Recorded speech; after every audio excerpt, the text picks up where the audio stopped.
दोस्तों नमस्कार। एक बार फिर से एक नए वीडियो में आपका स्वागत है। आज हम लोग बात करेंगे पर्यावरण के ऐसे टॉपिक पर जहां से क्वेश्चन आपकी परीक्षा में, चाहे यूपी टेट हो, सी टेट हो, सुपर टेट हो, हर एक परीक्षा में यहां से क्वेश्चन जरूर आते हैं। तो इस वीडियो को लास्ट तक देखिएगा। इसमें जितने भी प्रमुख राष्ट्रीय उद्यान हैं एवं वन्यजीव अभयारण्य हैं, सभी को हम लोग बहुत ही ध्यान से देखेंगे। सबसे पहले इसका अध्ययन करेंगे, पढ़ेंगे, और इसके बाद इससे संबंधित बहुत ही महत्वपूर्ण प्रश्नों को देखेंगे। तो वीडियो पर बने रहिएगा और लास्ट तक देखिएगा। वीडियो बहुत ही आपके लिए लाभप्रद होने वाला है। तो इसी के साथ आइए आगे बढ़ते हैं और देखते हैं कुछ राष्ट्रीय उद्यान और वन्यजीव अभयारण्य से संबंधित महत्वपूर्ण बातों को। साथ ही साथ ये पर्यावरण प्रैक्टिस सेट नंबर 10 है। इसके पहले 9 प्रैक्टिस सेट बनाए जा चुके हैं जिसमें बहुत ही अमूल्य प्रश्नों का संग्रह है। तो उसे अगर आपने नहीं देखा है तो ज़रूर देख लीजिएगा, प्लेलिस्ट में है।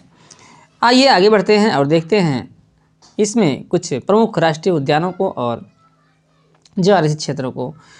तो सबसे पहले बात करेंगे कि पूरे विश्व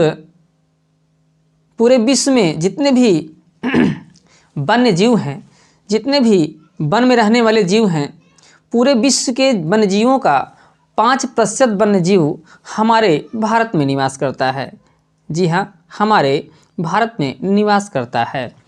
तो पहले क्या था? पहले तो ये जो वन्यजीव थे, पशु थे, शेर थे, पक्षियाँ थे, या फिर जितने भी जीवधारी थे वन में रहने वाले, सब आराम से वन में निवास कर रहे थे। लेकिन कुछ समय बाद जब मनुष्य की जनसंख्या बढ़ी तो मनुष्य जंगलों को काटने लगा और जंगलों को काट करके वहाँ पर घर बनाने लगा। तो इन जानवरों के लिए मुसीबत आ गई, इनके रहने के लिए बड़ी परेशानी हो गई और ये जो है लुप्त होने लगे, ये कम होने लगे। तो इस पर सरकार का ध्यान गया और सरकार के साथ साथ पक्षी वैज्ञानिकों का या फिर वन्यजीव वैज्ञानिकों का ध्यान भी इस पर गया कि अगर इस पर कुछ नहीं किया गया तो सारे वन्यजीव, सारे जितने भी वन में रहने वाले जीव हैं जो हमारे भारत की पहचान है, वो लगभग समाप्त हो जाएंगे। तो इस पर ध्यान दिया गया और सन 1972 ईस्वी में, जी हाँ डेट याद रखिएगा, सन 1972 ईस्वी में वन्यजीव संरक्षण अधिनियम को लागू किया गया। वन्यजीवों का संरक्षण करने के लिए एक नियम लागू किया गया जिसके अंतर्गत वन्यजीवों का संरक्षण किया जाएगा और जो भी उन्हें नुकसान पहुंचाता है उसे सजा दी जाएगी। तो ये वन्यजीव संरक्षण अधिनियम जो है 1972 ईस्वी में आया। इसको इस प्रश्न बना के कई बार पूछा गया है, तो डेट याद रखिएगा। वन्यजीव संरक्षण अधिनियम 1972 ईस्वी में आया। अच्छा, अब इसमें क्या किया गया? इसमें वन में रहने वाले वन्यजीवों के संरक्षण के लिए 3 क्षेत्र बनाए गए। 3 क्षेत्रों के तहत जो है वन्यजीव, पशुओं इत्यादि का संरक्षण करने का एक रूल बनाया गया, नियम बनाया गया। और 3 क्षेत्र कौन कौन से थे तो आप यहाँ पर देखेंगे। पहला राष्ट्रीय उद्यान है, दूसरा वन्यजीव अभयारण्य है, तीसरा जैवमंडल आरक्षित क्षेत्र है। ये 3 जो है क्षेत्र बनाए गए।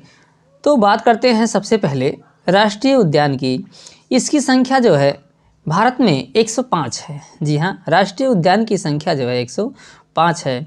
और बात करते हैं वन्यजीव अभयारण्य की, तो इसकी संख्या ज़्यादा है। वन्यजीव अभयारण्य की संख्या जो है वो 532 है, 532 है। और तीसरे क्षेत्र की बात करते हैं तो ये सबसे बड़ा क्षेत्र माना जाता है, जैवमंडल आरक्षित क्षेत्र। इसकी संख्या जो है कुल 18 है और इसे सबसे बड़ा पारिस्थितिक तंत्र माना जाता है। इसका दायरा बहुत बड़ा होता है। हम ऐसे भी समझ सकते हैं जैव आरक्षित जो क्षेत्र होता है उसके अंतर्गत जो है वन्यजीव अभयारण्य आते हैं और उसके ही अंतर्गत जो है राष्ट्रीय उद्यान आते हैं। तो इतना हमको समझना है। सबसे बड़ा क्षेत्र जो है वो जैवमंडल आरक्षित क्षेत्र है और उसी के अंतर्गत वन्यजीव अभयारण्य है, राष्ट्रीय उद्यान है। ये 3 क्षेत्र बनाए गए किसके लिए? तो वन्यजीवों का संरक्षण करने के लिए, वन्यजीवों की सुरक्षा करने के लिए, ताकि वो समाप्त ना हो। हमारे देश में हमारी जो पहचान है, हमारे जो पक्षी हैं, जो पशु हैं, वो सभी बने रहें, वो लुप्त ना हों। इसके लिए ये 3 क्षेत्र बनाए गए जिसके तहत वन्यजीवों का संरक्षण किया जाना सुनिश्चित किया गया।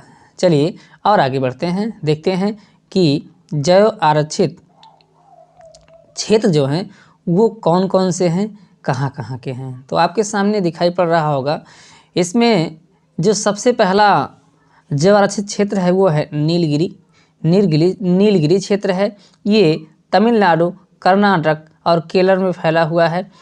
इसको जो है 1986 में बनाया गया। आगे बात करते हैं तो नंदा देवी जो कि उत्तराखंड में है, जैव आरक्षित क्षेत्र है। इसको 1988 में आरक्षित क्षेत्र घोषित किया गया।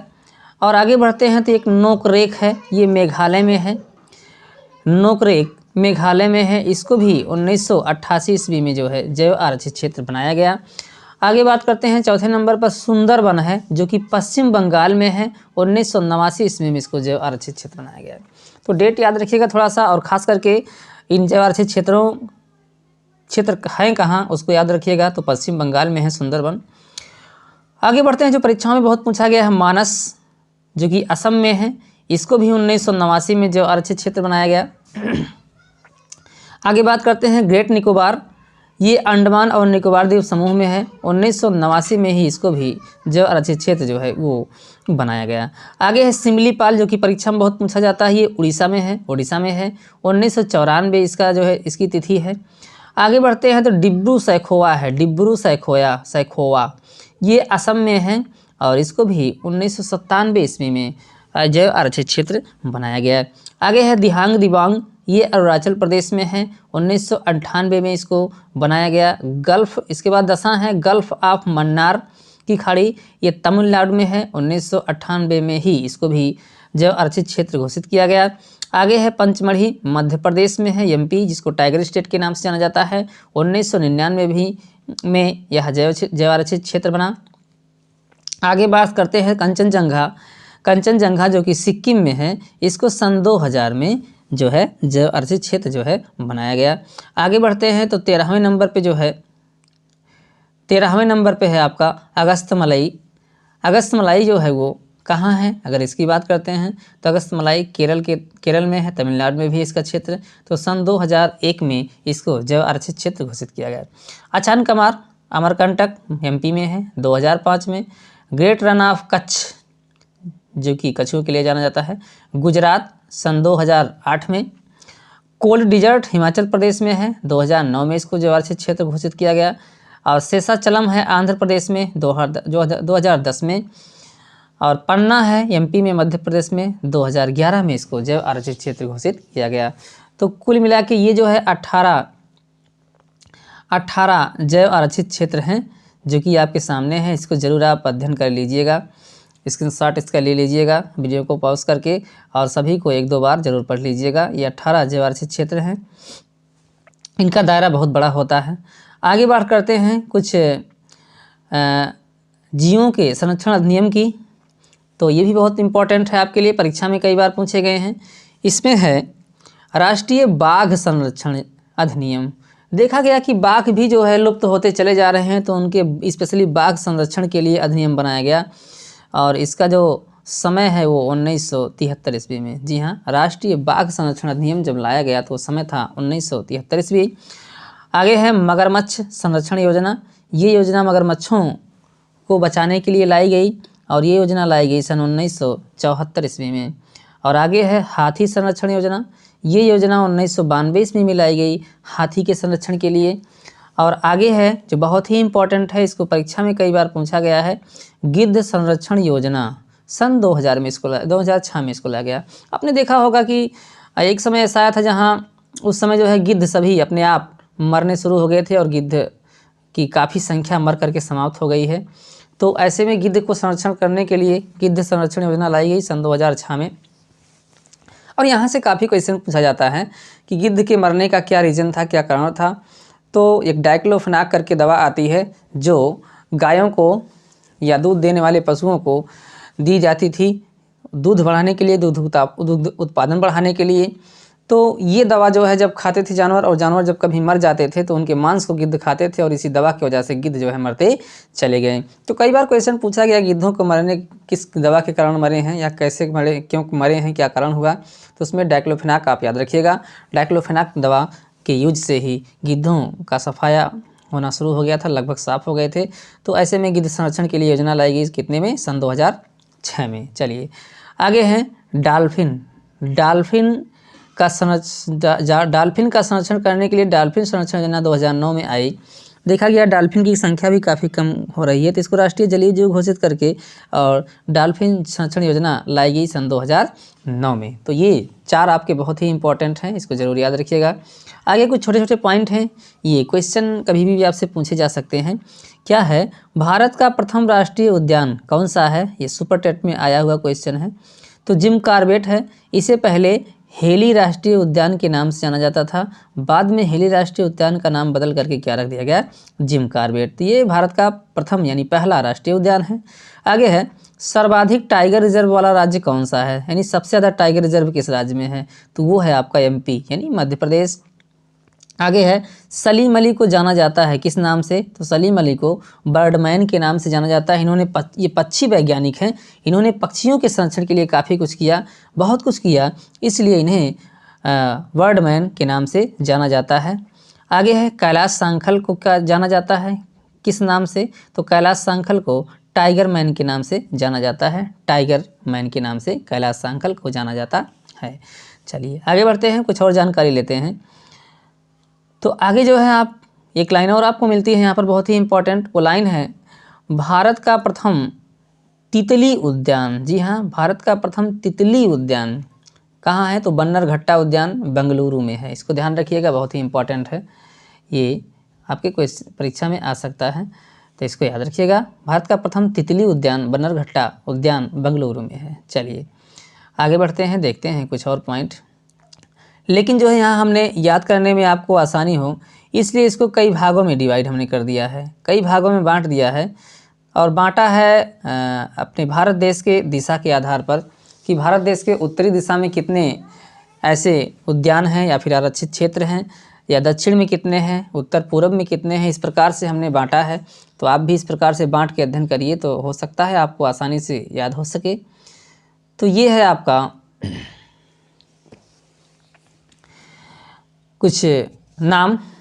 तो सबसे पहले हम लोग देखते हैं उत्तर भारत के राष्ट्रीय उद्यान एवं वन्यजीव अभयारण्य। सबसे पहले देखते हैं तो इसमें है आपका जम्मू कश्मीर में जो भी प्रमुख राष्ट्रीय उद्यान हैं उनको हम लोग देखेंगे।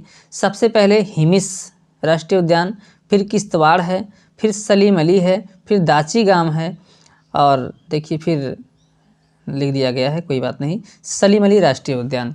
तो ये कुछ प्रमुख राष्ट्रीय उद्यान हैं, ये प्रमुख राष्ट्रीय उद्यान हैं, इनको ज़रूर आप याद रखिए, परीक्षाओं में ये बार बार पूछे गए हैं। जम्मू कश्मीर के राष्ट्रीय उद्यान हिमिस, किश्तवाड़, सलीम अली, दाची गांव, ये 3 आप ज़रूर याद रखिएगा, हिमिस, किश्तवाड़, सलीम अली और दाची गांव। चलिए हिमाचल प्रदेश में एक ही जो है जयमंडल है, वो है शीत मरुस्थल। जी हाँ, शीत मरुस्थल तो कहाँ ये जो है हिमाचल प्रदेश में है शीत मरुस्थल, और ये कुल मिला के जो है 7,770 वर्ग किलोमीटर में फैला हुआ है। तो ये एक मरुस्थल है। चलिए आगे बढ़ते हैं और देखते हैं कुछ और महत्वपूर्ण बिंदु को।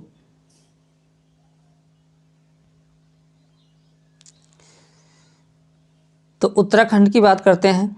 उत्तराखंड में जो सबसे ज़्यादा पूछे जाने वाला क्वेश्चन है वो है जिम कॉर्बेट को लेकर। जिम कॉर्बेट जो कि उत्तराखंड के नैनीताल में है। जिम कॉर्बेट जो है ये भारत का पहला राष्ट्रीय उद्यान है। इसका पुराना नाम जो है आप जान चुके हैं क्या था? तो इसका पुराना नाम जो है हेली राष्ट्रीय उद्यान था, हेली। जी हाँ, और इसी उत्तराखंड में एक राष्ट्रीय उद्यान है राजाजी। जी हाँ, राजाजी राष्ट्रीय उद्यान। ये क्या है? तो राजाजी राष्ट्रीय उद्यान जो है वो एशियाई हाथी के लिए प्रसिद्ध है। जी हाँ, एशियाई हाथी के लिए प्रसिद्ध है। बात करते हैं अब अगला एक राष्ट्रीय उद्यान जिसका नाम है नंदा देवी। जी हाँ, उत्तराखंड में ही है नंदा देवी। जी हाँ, नंदा देवी जो कि नंदा देवी पर्वत के पास में है। तो ये हो गया आपका उत्तराखंड का कुछ राष्ट्रीय उद्यान। आगे बात करते हैं तो हरियाणा में एक बहुत ही इम्पोर्टेंट है सुल्तानपुर झील पक्षी अभ्यारण्य। यहाँ पर विभिन्न प्रकार के पक्षियों का अभ्यारण्य है। कहाँ है? तो ये हरियाणा में है, नाम है सुल्तानपुर झील अभ्यारण्य, जो कि पक्षियों के लिए जाना जाता है। ये बार बार पूछा जाता है सुल्तानपुर पक्षी अभ्यारण्य कहाँ है, और ऑप्शन में सुल्तानपुर भी रहता है क्योंकि सुल्तानपुर भी एक स्थान का नाम है, लेकिन सुल्तानपुर झील पक्षी अभ्यारण्य सुल्तानपुर में नहीं है। कहाँ है? हरियाणा में है। चलिए आगे बात करते हैं राजस्थान के कुछ राष्ट्रीय उद्यानों की। तो राजस्थान के जो राष्ट्रीय उद्यान है उसमें सबसे पहला है आपका रणथंभौर, इसके बाद केवलादेव, फिर घना पक्षी विहार, सरिस्का टाइगर रिजर्व। इतने राष्ट्रीय उद्यान हैं राजस्थान में। जी हाँ, रणथंभौर जो है वो आप जानते हैं बब्बर शेर के लिए जाना जाता है। घना पक्षी विहार जो कि भरतपुर में है, ये भी जो है बहुत ही फेमस राष्ट्रीय उद्यान है। इसी में केवलादेव है और सरिस्का है, तो इन सभी को याद रखिएगा।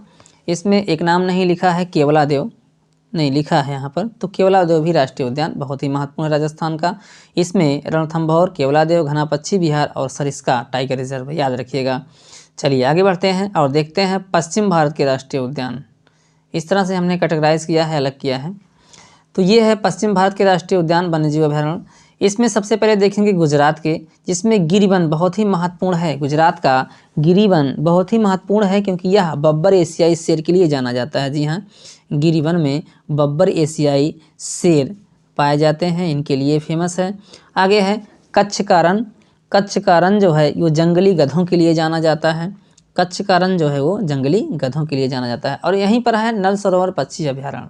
तो ये गुजरात के 3 आप याद करेंगे, बहुत प्रमुख हैं, बार बार परीक्षा में पूछे गए हैं। गिरिवन, कच्छ का रण, नल सरोवर पक्षी अभयारण्य। आगे बात करते हैं जो कि एमपी में और महाराष्ट्र दोनों में है पेंच अभयारण्य। जी हाँ, महाराष्ट्र में है पेंच अभयारण्य, ये एमपी में भी है, महाराष्ट्र में भी है, दोनों में है। और ये एक टाइगर रिजर्व है। आगे बात करते हैं तो एक सह्याद्री है। सह्याद्री ये भी महाराष्ट्र में है। और इतना जानने के बाद आगे बढ़ते हैं और पूर्वी भारत के प्रमुख राष्ट्रीय उद्यान एवं वन्यजीव अभयारण्य को देखते हैं। तो सबसे पहले देखेंगे यूपी का मोस्ट करके आप जरूर याद करेंगे, बहुत ही महत्वपूर्ण है। तो इसमें आपका दुधवा, चंद्रप्रभा, पीलीभीत, महावीर स्वामी वन्यजीव विहार, इतने आपके बहुत ही इम्पॉर्टेंट है, बहुत ही महत्वपूर्ण है। इसको आप ध्यान से देखें क्योंकि यूपी से बहुत ही ज़्यादा क्वेश्चन पूछा जाता है। दुधवा जो है वो टाइगर रिजर्व है और कहाँ है तो दुधवा लखीमपुर खीरी में है। चंद्रप्रभा जो कि चंदौली में है, याद रखिएगा चंद्रप्रभा राष्ट्रीय उद्यान चंदौली में है। और अगला है आपका पीलीभीत और अंतिम में है महावीर स्वामी वन्यजीव विहार जो कि बहुत ही महत्वपूर्ण है। महावीर स्वामी वन्यजीव विहार ललितपुर में है और यह कुल मिला के 5 वर्ग किलोमीटर में फैला हुआ है। 1977 में जो है इसको बनाया गया और इसमें कई प्रकार के पक्षी जैसे मोर, तेंदुआ, नीलगाय, सांभर, नीला बैल, लंगूर, बंदर इत्यादि यहाँ पर रहते हैं। बहुत ही फेमस है महावीर स्वामी वन्यजीव विहार जो कि कहाँ है तो ललितपुर में है। चलिए आगे बढ़ते हैं और बिहार के कुछ प्रमुख राष्ट्रीय उद्यानों को देखते हैं। इसमें है वाल्मीकि टाइगर रिजर्व क्षेत्र और कैमूर अभयारण्य। तो कैमूर को कई बार पूछा गया है। बिहार में जो है कैमूर अभयारण्य है और वाल्मीकि टाइगर रिजर्व है, ये 2 है बिहार में, याद रखिएगा कहाँ है तो बिहार में। तो वाल्मीकि जो है टाइगर रिजर्व क्षेत्र है और कैमूर अभयारण्य भी आपका एक महत्वपूर्ण यहाँ का अभयारण्य है। चलिए आगे बढ़ते हैं और देखते हैं कुछ और बिंदुओं को।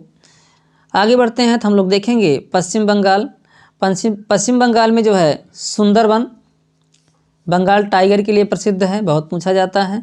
और गंगा नदी के क्षेत्र और इसी में जलदपारा है, ये कुछ खास स्थान है पश्चिम बंगाल के जो कि जैव अभयारण्य के रूप में जाने जाते हैं, राष्ट्रीय उद्यान के रूप में जाने जाते हैं। अब बात करते हैं पूर्वोत्तर राज्य के राष्ट्रीय उद्यान एवं वन्यजीव अभयारण्य। इसमें सबसे पहले बात करेंगे सिक्किम की। जी हाँ, सबसे पहले बात करेंगे किसकी तो सिक्किम की। सिक्किम में जो है सबसे पहले आपको मिलता है कंचनजंगा जैव आरक्षित क्षेत्र। कंचनजंगा ये सबसे ऊंची चोटी भी है। जी हाँ, ध्यान रखेंगे कंचनजंगा जो है सबसे ऊंची चोटी है। और इसी में है आपका खगचंद-जेंदा राष्ट्रीय उद्यान। जी हाँ, खगचंद-जेंदा राष्ट्रीय उद्यान, तो ये सिक्किम में है। और बहुत ही मोस्ट इम्पॉर्टेंट है असम में जो काजीरंगा है। काजीरंगा, जी हाँ, एक सींग वाले गैंडे के लिए जाना जाता है। काजीरंगा बहुत बार प्रश्न पूछा गया यहाँ से। और मानस अभयारण्य है और इसी में ओरांग अभयारण्य है। तो तीनों को याद रखिएगा असम से और ख़ास करके काजीरंगा को। बात करते हैं अरुणाचल प्रदेश की, तो इसमें एक ही मोस्ट इम्पॉर्टेंट है, वो है नामदफा। जी हाँ, अरुणाचल में नामदफा। और ये जो काजीरंगा है असम का, ये जो है असम के जोरहट में है, याद रखिएगा, असम के जोरहट में है। जी हाँ, जोरहट में है। चलिए बात करते हैं मेघालय की। तो मेघालय में आपका एक ही महत्वपूर्ण है नोकरेक नाम से, और मिजोरम का बहुत ही इम्पोर्टेंट है दम्फा। जी हाँ, मिजोरम में दम्फा राष्ट्रीय उद्यान है। तो ये सब खास हैं आपके लिए, बहुत ही खास है। चलिए आगे बढ़ते हैं और देखते हैं कुछ और राष्ट्रीय उद्यानों को जो कि मध्य भारत में स्थित हैं। जी हाँ, मध्य भारत में स्थित हैं। तो मध्य प्रदेश की बात करते हैं, इसमें पंचमढ़ी, कान्हा, पेंच, बांधवगढ़, सतपुरा और पन्ना, ये सभी राष्ट्रीय उद्यान आपसे कोई भी पूछा जा सकता है। और याद रखिएगा, मध्य प्रदेश को टाइगर स्टेट के नाम से जाना जाता है, क्योंकि इस राज्य में सबसे ज़्यादा टाइगर रिजर्व हैं, इसलिए मध्य प्रदेश को टाइगर स्टेट के नाम से जाना जाता है। और अलग से बात करें तो मध्य प्रदेश को सोया प्रदेश के नाम से जाना जाता है, क्योंकि सोयाबीन की खेती यहाँ जहाँ ज़्यादा होती है। आगे बढ़ते हैं, छत्तीसगढ़ की बात करते हैं। छत्तीसगढ़ में दो हैं, अचान कमार और इंद्रावती। अचान कमार और इंद्रावती, जी हाँ, ये दो प्रमुख फेमस राष्ट्रीय उद्यान हैं। आगे बात करते हैं उड़ीसा। उड़ीसा से सिमलीपाल को बहुत पूछा जाता है।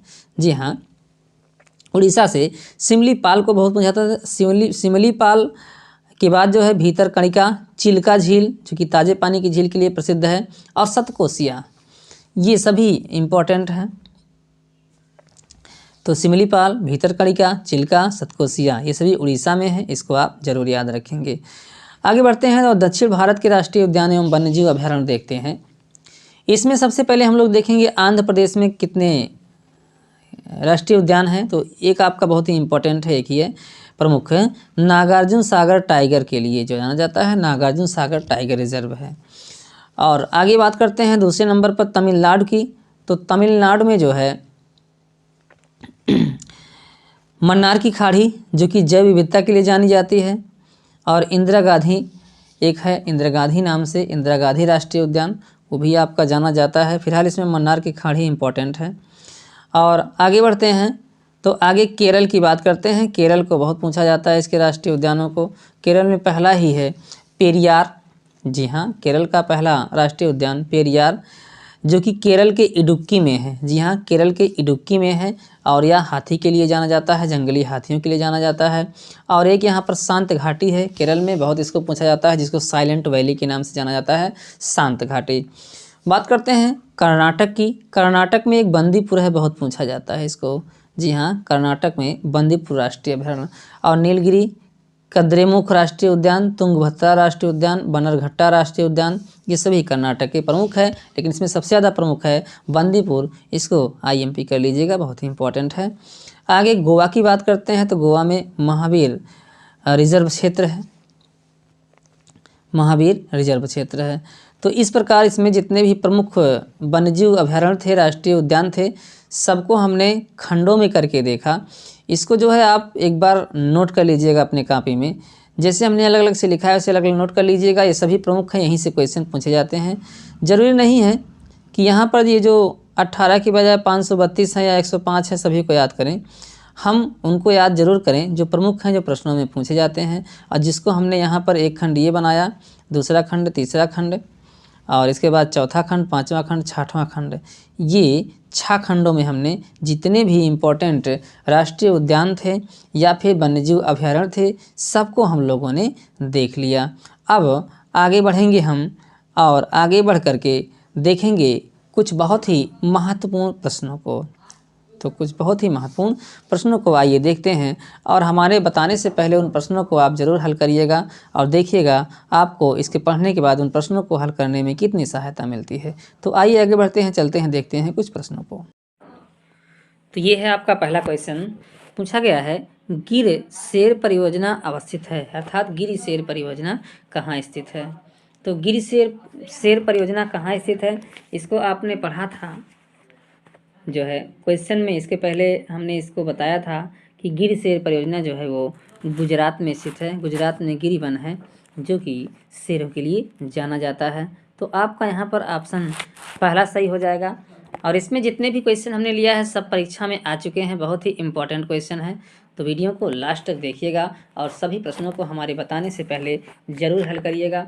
अच्छा, बात करते हैं इस क्वेश्चन के बारे में, गिर शेर परियोजना क्या है जो कि गुजरात में है। तो एशियाई सिंहों का ये जो है घर जाना जाता है, होम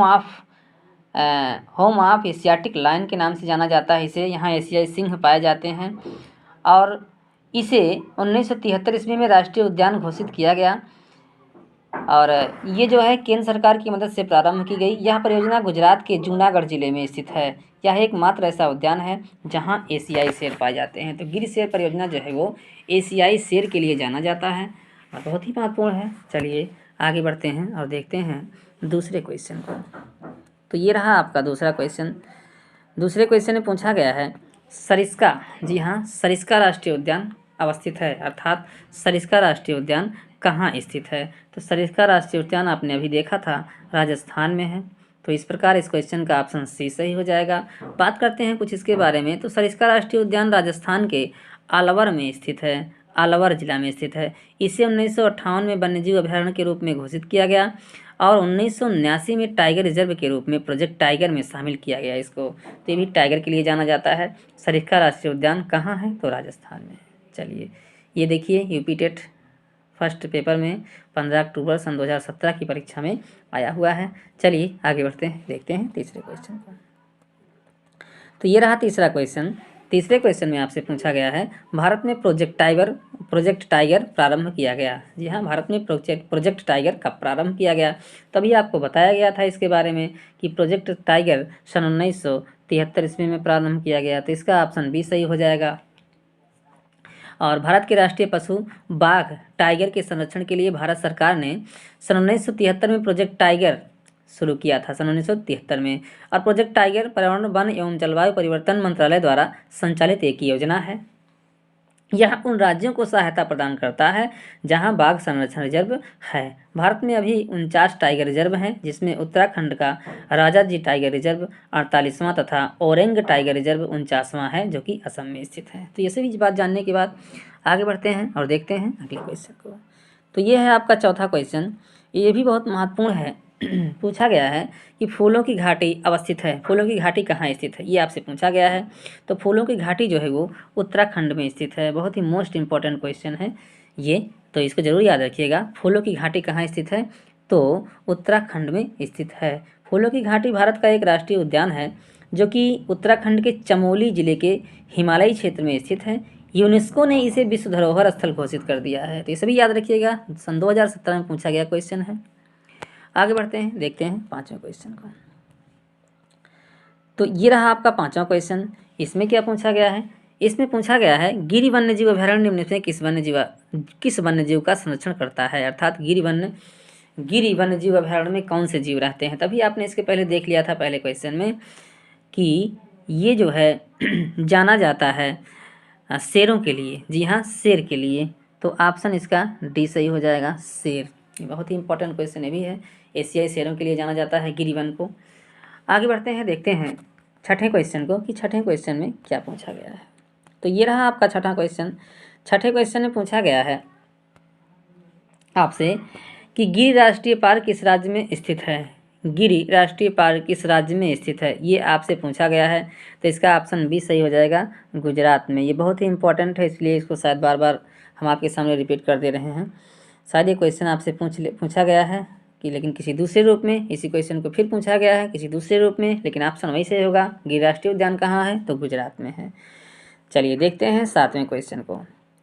तो ये रहा आपका सातवां क्वेश्चन। सातवां क्वेश्चन है, सातवें क्वेश्चन में कहा गया है असोम का प्रसिद्ध, असोम मतलब इसको हम असम से जानते हैं, एक सींग वाले गैंडे वाला वन्यजीव अभयारण्य कौन सा है।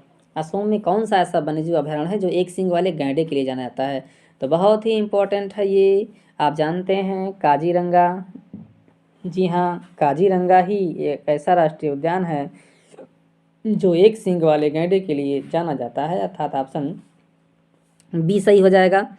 और एक सींग वाले गैंडे के संरक्षण के लिए असम राज्य में काजीरंगा वन्यजीव अभयारण्य की स्थापना सन 1908 में हुई थी। जी हाँ, याद रखेंगे, सन 1908 ईस्वी में हुई थी। चलिए देर न करते हुए देखते हैं अगले क्वेश्चन को। तो आठवां क्वेश्चन हम लोग देखेंगे। आठवां क्वेश्चन में क्या पूछा गया है, निम्नलिखित में से किस जनपद में चंद्रप्रभा वन्यजीव अभयारण्य स्थित है। इतना तो जानते हैं कि जो है यूपी में चंद्रप्रभा है। और कहाँ है इसकी बात करते हैं तो ये जो है चंदौली ज़िले में है। जी हाँ, चंद्रप्रभा वन्यजीव अभयारण्य जो है वो चंदौली में है, याद रखेंगे। यूपी में जितने भी अभयारण्य हैं सब महत्वपूर्ण हैं, और इसके लिए एक ट्रिक है, आप याद कर सकते हैं। यूपी में चंद्रमा दूध जैसा पीला है। कहीं लिख लेंगे, यूपी में चंद्रमा दूध जैसा पीला है। तो यूपी में यूपी से यूपी हो गया, और चंद्रमा से चंद्रप्रभा हो गया, चंद्रप्रभा हो गया। यूपी में चंद्रमा चंद्रप्रभा हो गया, और दूध से दुधवा हो गया, दुधवा टाइगर रिजर्व, और पीला से पीलीभीत हो गया। तो ये ट्रिक आप लिख लीजिएगा। यूपी में चंद्रमा दूध जैसा पीला है, यूपी से यूपी प्रदेश, और चंद्रमा से चंद्रप्रभा, दूध से दुधवा टाइगर रिजर्व, और पीला से पीलीभीत, ये याद रखिएगा। तो फिलहाल कुल मिला के इसका ऑप्शन बी सही होगा। चंदौली में है चंद्रप्रभा वन्यजीव अभयारण्य, दुधवा लखीमपुर खीरी में है, आप जानते हैं। तो इस क्वेश्चन का ऑप्शन बी सही होगा। उत्तर प्रदेश के चंदौली जिले में चंद्रप्रभा वन्यजीव अभयारण्य स्थित है, और चंद्रप्रभा वन्यजीव अभयारण्य की स्थापना सन 1957 में हुई। जी हाँ, 1957 में हुई थी। इस अभयारण्य में विभिन्न प्रकार के जीव जंतु पाए जाते हैं, कई प्रकार के। चलिए आगे देखते हैं अपने 9वें क्वेश्चन को। तो ये रहा आपका 9वां क्वेश्चन। 9वें क्वेश्चन में दिया गया है कि किस राष्ट्रीय उद्यान को पूर्व में हेली राष्ट्रीय उद्यान के नाम से जाना जाता था या कहा जाता था। तो आप जानते हैं, इसके पहले आपको बता दिया गया है किसको हेली के नाम से जाना जाता है। तो जिम कॉर्बेट भारत का पहला राष्ट्रीय उद्यान था, सबसे पुराना राष्ट्रीय उद्यान है, जिसको सबसे पहले हेली राष्ट्रीय उद्यान के नाम से जाना जाता था। तो ऑप्शन ए आपका सही होगा। बात करते हैं जिम कॉर्बेट के बारे में। तो जिम कॉर्बेट राष्ट्रीय उद्यान को पूर्व में हेली राष्ट्रीय उद्यान के नाम से जाना जाता है, तो आप जान ही चुके हैं।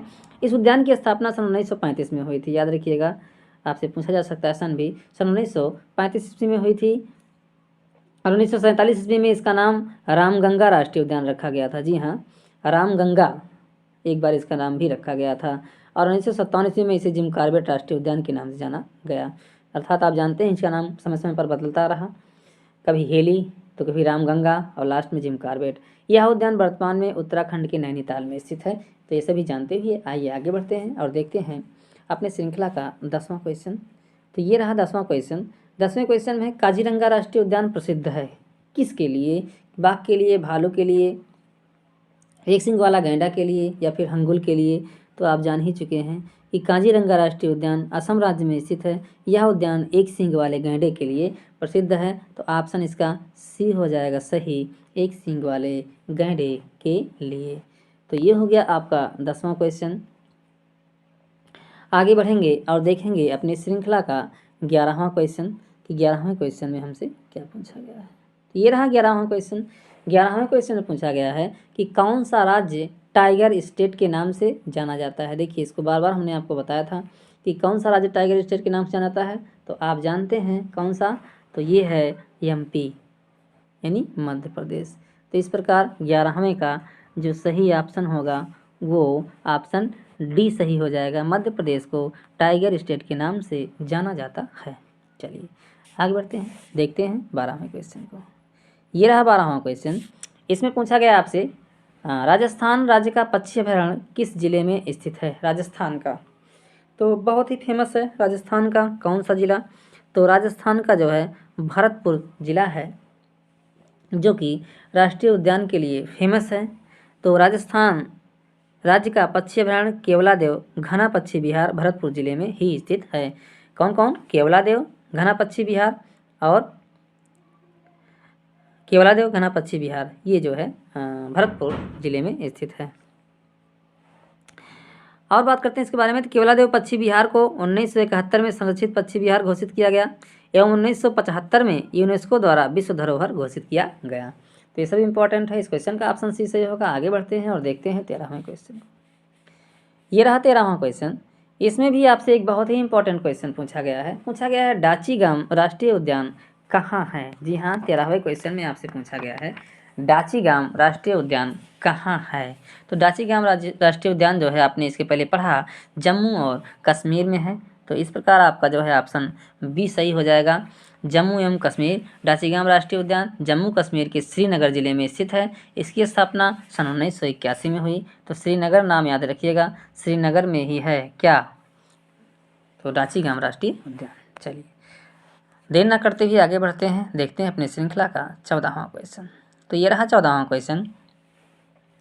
इसमें पूछा गया शांत घाटी, जिसे साइलेंट वैली के नाम से जाना जाता है, शांत घाटी किस राष्ट्रीय पार्क का दर्जा, जिसे राष्ट्रीय पार्क का दर्जा प्राप्त है, स्थित है, अर्थात ये कहाँ है, राष्ट्रीय पार्क है जिसको शांत घाटी के नाम से जाना जाता है, कहाँ है।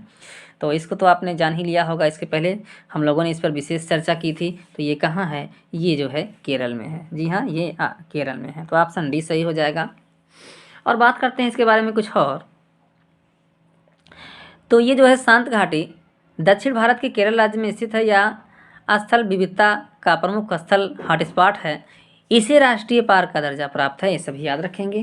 केरल के शांत घाटी राष्ट्रीय उद्यान को राष्ट्रीय पार्क का दर्जा प्राप्त है। चलिए आगे बढ़ते हैं, देखते हैं 15वें क्वेश्चन को। तो ये रहा 15वां क्वेश्चन। इसमें पूछा गया है आपसे, भारत में कहाँ सींग युक्त गैंडा मिलता है। जी हाँ, भारत में कहाँ सींग युक्त गैंडा मिलता है। तो आप जानते हैं असम का काजीरंगा ही एक सींग वाले गैंडे के लिए जाना जाता है। तो ऑप्शन बी सही हो जाएगा।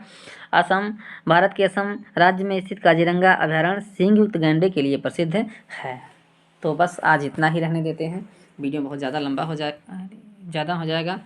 तो मिलेंगे फिर अगले वीडियो में और देखेंगे कुछ और महत्वपूर्ण क्वेश्चन को।